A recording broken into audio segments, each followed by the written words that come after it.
What up, though? Scorpio energy. It's your girl Lemuria. I'm back with another reading here on the Luminescent channel. Thank you so much for tuning into this general message. This is going to be the Jupiter transit Taurus reading for Scorpio energy. This is for anywhere you have Scorpio in your chart, sun, moon, rising, or the house that cusps Scorpio energy. If you are looking for a personal reading or a personal message, you can definitely check out the link below in the description where you can book your own personal reading for astrology or tarot. I will be updating my website with all the services that I offer. Right now it only shows a few. Okay, so thank you so much for tuning in again. If you're new or returning, welcome. Be sure to hit the like, share, and subscribe. All right, leave a comment below should this video find you well. And if this is not your message, then so be it. It's not your message, and that's really okay. All right, no negativity will be tolerated here. Okay, I'll be using the Oracle of the Radiant Sun deck to do a 12-month spread starting with June to May during the Jupiter Taurus transit. All right, and this is again for Scorpio energy. Okay, let's get to it. So let's start with June. All right, we have a fair with the Leo Venus card here. Okay, so there's some type of excitement, something new, something magical that is being done. You may be in a childlike spirit, very forgiving, very open-hearted, which may take you by surprise. You might, what I'm saying, you might want to shut down and not want to give into this energy, but you should. Love is in the air. Okay, Jupiter is opposing your energy. Okay, so Jupiter is a benefic planet, right? So you have the opportunity to have relationships during this cycle that will actually bring you closer to the things that are a part of who you are, but you may have a hard time projecting into reality. So you'll be met with a lot of opportunities to, love on yourself a little bit more, treat yourself a bit kinder, and in turn you will find that it's easy for you to do that for other people, especially even the people who may have wronged you, or you may have thought about seeking revenge on them in some type of way. Those people or those circumstances, it won't really bother you as much because you're in a energy where you just want to let this shit go and you want to move on with your life. If anything really is truly holding you back, it's because you're holding on to something that could involve your childhood, but you're still hanging on to something out of immaturity. Okay, so July, we have Mars in Capricorn here with authority. So this definitely could be related to children.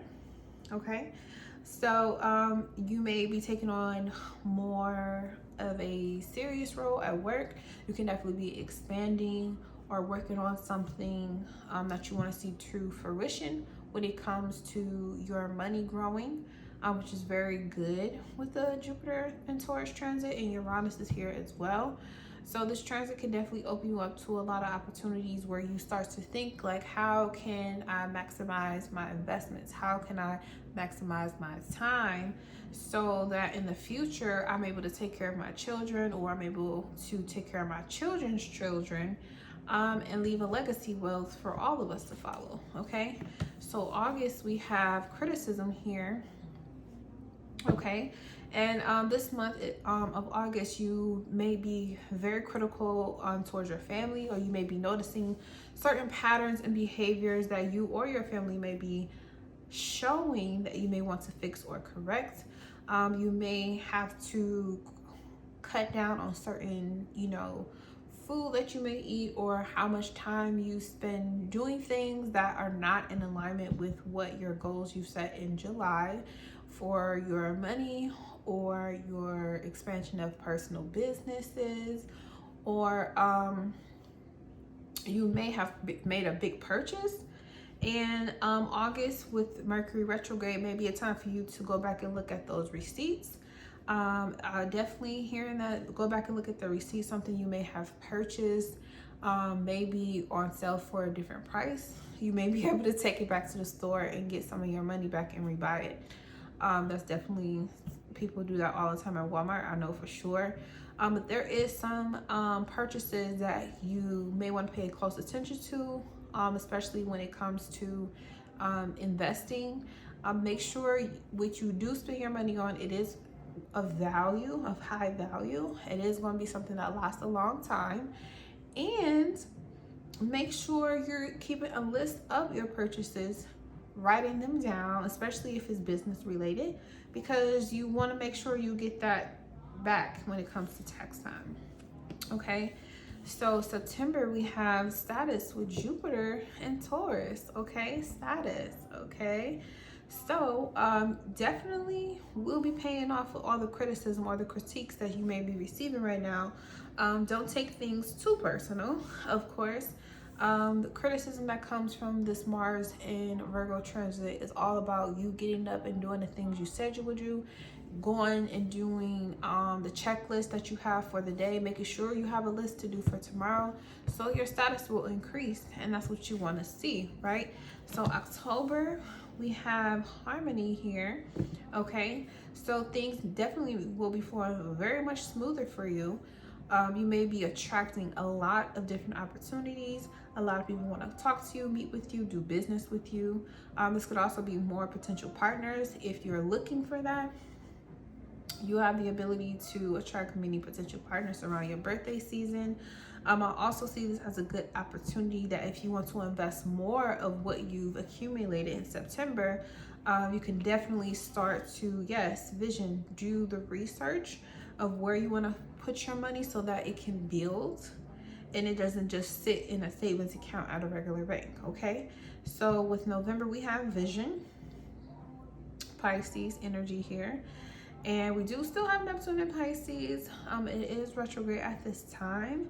So with November, and if it's your birthday month, this would be a good time for you definitely to be focused on your future, allowing yourself to be very much childlike here in November, and start to daydream or imagine the lifestyle that you truly want to live in the next 20 to 30 years.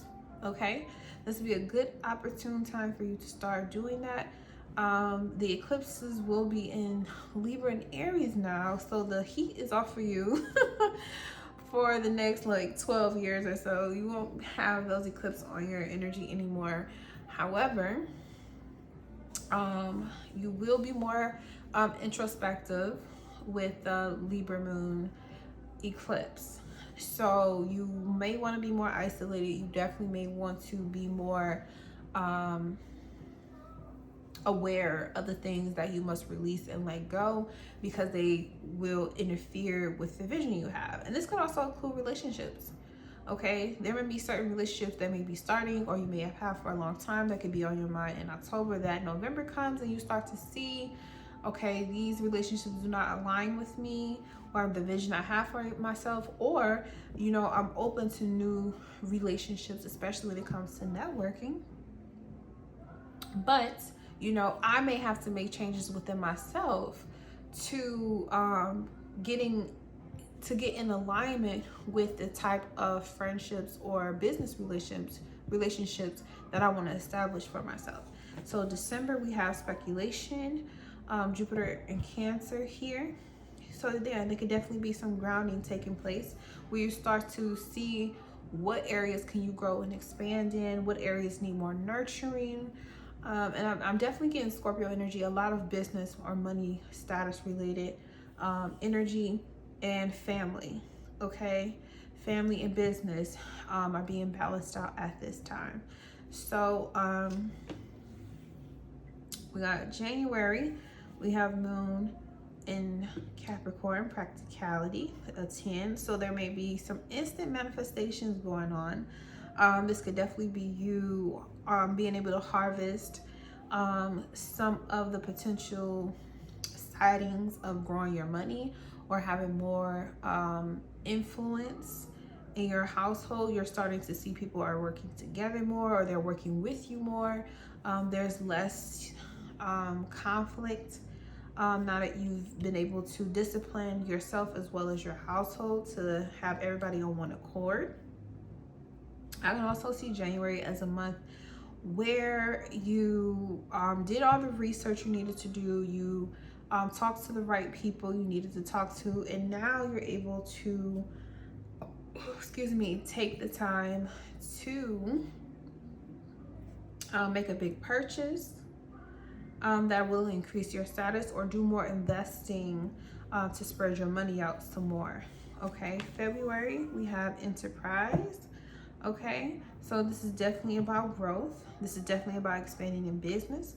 This is definitely also a good indication that you feel more confident in yourself. You feel more determined to complete the goals that you have set for yourself, now that you have some practical wisdom to go along with this vision that has been given to you from the ethers. Okay, developing a better relationship with your higher self allows you to see through the illusions of the no's or the rejections, and start to be more practical with your approach to just go with the flow, so that you can grow and expand and have more confidence in the God power that lies within you. So March, we have patience here with the Virgo energy again. Jupiter, we got Jupiter 1, 2, 3 times here in the row. Okay, so with this patience, with the previous one being Aries, and then we go straight into Virgo energy. Okay, so February can be a very exciting month where you have a lot of shaking a lot of different hands, definitely getting to know people, meeting a lot more. And then patience comes in where it's like, okay, now it's time to ground your energy again, because there may be some shifts that definitely take place in your life, and you may want to go back to August, revisit what happening now in August, where you had those restrictions or those limitations that you placed on yourself or on your to-do list, and you need to go back and maybe, is there something you want to complete? Is there something that was left undone? Okay, is there something that you have accomplished, but now you need to go to phase 2 of whatever goal that you set for yourself or plan that you made. This could very well be like, okay, your goal is to purchase a lot of land, but you have to find the land. You have to meet the right people who may do real estate, get some information from them on how they can, you know, make that happen for you. Finding the places where you want to buy the lot of land. How much space do you want? How much space are you going to need? What are you going to use it for? You know, all the different avenues where you can pull money in.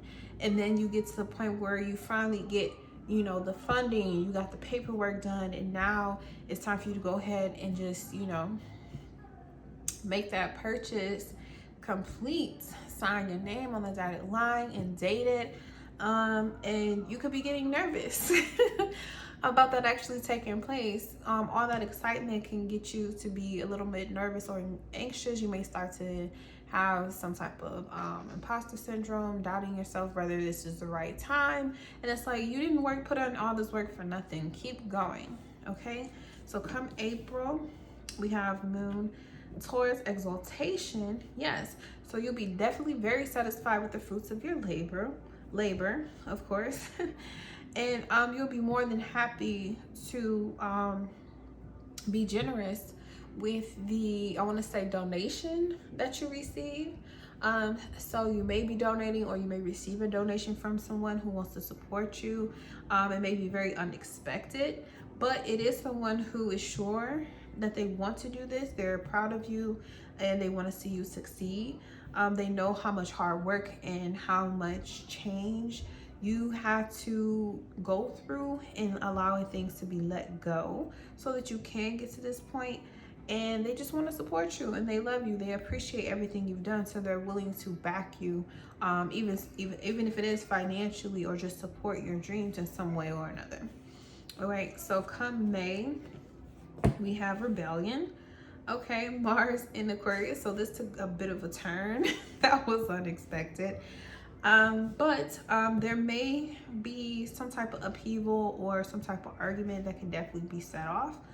This can be between you and a significant other, where you may be exalting someone or speaking highly of someone, and then it comes back or it comes around with friends where they're not sure why you're supportive of this person or why this person wants to be supportive of you. They may have definitely conflicting ideas about your relationship with this person who you chose to trust and they trust you. I would just like to heed the warning to don't be afraid to commit to who you are and be true to yourself.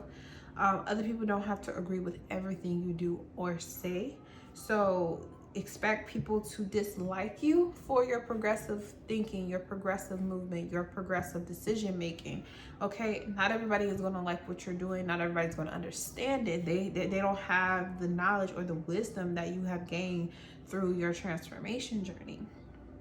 And as a Scorpio energy, you're very aware wherever you have Scorpio in your chart that you have to constantly transform to the point. And because you want to change, you want to renew, you want to feel that ecstasy, that orgasm of renewed strength from, you know, being unleashed or releasing those fears and doubts behind that a lot of people run away from, you know, embrace that part of you. Don't hold back, okay? Don't hold back. So you start with Leo energy and end with the Aquarius energy. So you go from being very tight, worry about what you want in your heart of hearts to actually being able to, you know, do the thing that you really want to do, not care about opinions, not give a fuck, okay? And at the bottom we have Leo energy, egotism, right? And ego has a bad rep in the spiritual community. A lot of people tell you to kill the ego, get rid of your ego. Your ego is what keeps you alive. So you're not going to ever get rid of your ego. The thing about ego is it must be healthy. Okay, and you want to think of it as your small inner child that you have to work with for the rest of your life. And you remember how you were when you were a child, what made you upset, what made you happy, the ways in which you would try to garner attention and demand things, whether it was your turn or not. Those shadow aspects of ourselves is what we project even onto other people, but what we project in our personality at any point in time where we may feel threatened or we need to protect ourselves and speak up or protect ourselves in a way where we don't allow ourselves to get left behind in a situation. And sometimes when we are facing, you know, new horizons where we're going into a whole new vision for ourselves, our ego can kind of hold us back and say, hey, you know, I'm more comfortable in this setting and now we got to do this. So you're going to be finding practical ways where you can close or shut off, you know, the chatterbox that pops up whenever we are making decisions and making moves that we've never done before, and learn to embrace the new journey. And your ego will conform. Okay, your ego is going to conform. It's going to fall in line. So you don't have to worry about imposter syndrome. You don't have to worry about, am I good enough? Is this really worthy of me? Yes, it is worthy of you, or else you would have never had the vision given to you to do it. All right, so Scorpio energy, that is your reading. Thank you so much for tuning into this message, and I hope it finds you well. Peace.